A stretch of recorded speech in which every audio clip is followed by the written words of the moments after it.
ರಾಯಚೂರು ಗ್ರಾಮೀಣ ಕ್ಷೇತ್ರದ ಜನಪ್ರಿಯ ಶಾಸಕರಾದ ದದ್ದಲ್ ಬಸನಗೌಡರವರು ಪ್ರಾಮಾಣಿಕ ಮತ್ತು ವರ್ಚಸ್ವಿ ನಾಯಕರಾಗಿದ್ದು, ಅವರ ಜನಪ್ರಿಯತೆ ಕುಗ್ಗಿಸಲು ಕೆಲವರು ಸಾಮಾಜಿಕ ಜಾಲತಾಣದಲ್ಲಿ ಮನಬಂದಂತೆ ವಿಚಾರ ಹರಡುತ್ತಿರುವುದಕ್ಕೆ ಕಾಂಗ್ರೆಸ್ ಗ್ರಾಮೀಣ ಕ್ಷೇತ್ರದ ಮುಖಂಡರಾದ ಶಿವಪ್ಪ ಅವರು ತೀವ್ರ ಆಕ್ರೋಶ ವ್ಯಕ್ತಪಡಿಸಿದ್ದಾರೆ. ವಾಲ್ಮೀಕಿ ನಿಗಮದ ಅವ್ಯವಹಾರ ವಿಚಾರದಲ್ಲಿ ಶಾಸಕರು ಪರಿಶುದ್ಧರಿದ್ದಾರೆ, ಅದನ್ನು ಶಾಸಕರು ಸ್ಪಷ್ಟಪಡಿಸಿದ್ದಾರೆ. ಆದರೂ ಕೆಲ ರಾಜಕೀಯ ದ್ವೇಷಿಗಳು ಪಟ್ಟಭದ್ರರು ಶಾಸಕರನ್ನು ಕುರಿತು ಮನಸ್ಸಿಗೆ ಬಂದಂತೆ ವಿಷಯ ಹಾಕ್ತಿದ್ದಾರೆ, ವ್ಯಕ್ತಿತ್ವಕ್ಕೆ ಮಸಿ ಬಳಿಯಲು ನೋಡುತ್ತಿದ್ದಾರೆ. ಇದನ್ನು ನಿಲ್ಲಿಸಬೇಕು.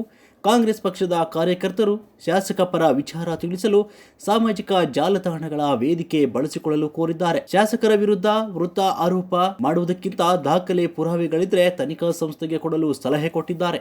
ನಮ್ಮ ರಾಯಚೂರು ಗ್ರಾಮೀಣ ವಿಧಾನಸಭಾ ಕ್ಷೇತ್ರದ ಶಾಸಕರಾದಂಥ ಹಾಗೂ ವಾಲ್ಮೀಕಿ ನಿಗಮದ ಅಭಿವೃದ್ಧಿ ನಿಗಮದ ಅಧ್ಯಕ್ಷರಾದಂಥ ಸನ್ಮಾನ್ಯ ಶ್ರೀ ದದ್ದಲ್ ಬಸನಗೌಡ ಅಣ್ಣನವರ ಬಗ್ಗೆ ಸೋಷಿಯಲ್ ಮೀಡಿಯಾದಲ್ಲಿ ಬರ್ತಕ್ಕಂಥ ವಿಷಯಗಳನ್ನು ನೀವು ಗಮನಿಸಿರ್ಬೋದು.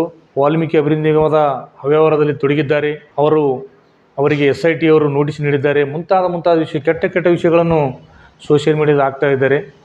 ಅದು ಯಾವುದಕ್ಕೂ ಕೂಡ ನೀವು ಕಿವಿ ಕೊಡಬಾರ್ದು. ನಡವಳಿಕೆಯಲ್ಲೂ ಕೂಡ ಇಲ್ಲ ಅಂತ ನಾನು ಹೇಳಕ್ಕೆ ಇಚ್ಛೆ ಬಯಸ್ತೀನಿ. ಅದೇ ಒಂದು ಕಾರಣಕ್ಕಾಗಿ ನಾನು ನಮ್ಮ ಕಾಂಗ್ರೆಸ್ ಕಾರ್ಯಕರ್ತರಲ್ಲಿ ವಿನಂತಿಸಿಕೊಳ್ಳೋದೇನೆಂದರೆ, ನೀವು ಯಾವುದೇ ಕಾರಣಕ್ಕೂ ನೀವು ಧೈರ್ಯಗುಂದಬೇಡ್ರಿ, ಧೈರ್ಯ ಕಳ್ಕೊಬೇಡ್ರಿ, ಧೈರ್ಯವಾಗಿರ್ರಿ. ಅವರು ಯಾವುದೇ ಒಂದು ಸ್ಟೇಟ್ಮೆಂಟ್ ಕೊಟ್ಟರು, ಅವರು ಹೇಳಿಕೆ ಕೊಟ್ಟರು, ಅದಕ್ಕೆ ತಕ್ಕ ಉತ್ತರ ಕೊಡ್ತಕ್ಕಂಥ ಕೆಲಸಗಳು ನಮ್ಮ ಎಲ್ಲ ಕಾಂಗ್ರೆಸ್ ಕಾರ್ಯಕರ್ತರು ಮಾಡಬೇಕು. ನಮ್ಮ ಶಾಸಕರ ಪರವಾಗಿ ನಿಲ್ಲಬೇಕು. ಅವರು ಮುಂದಿನ ದಿನಗಳಲ್ಲಿ ಅಭಿವೃದ್ಧಿ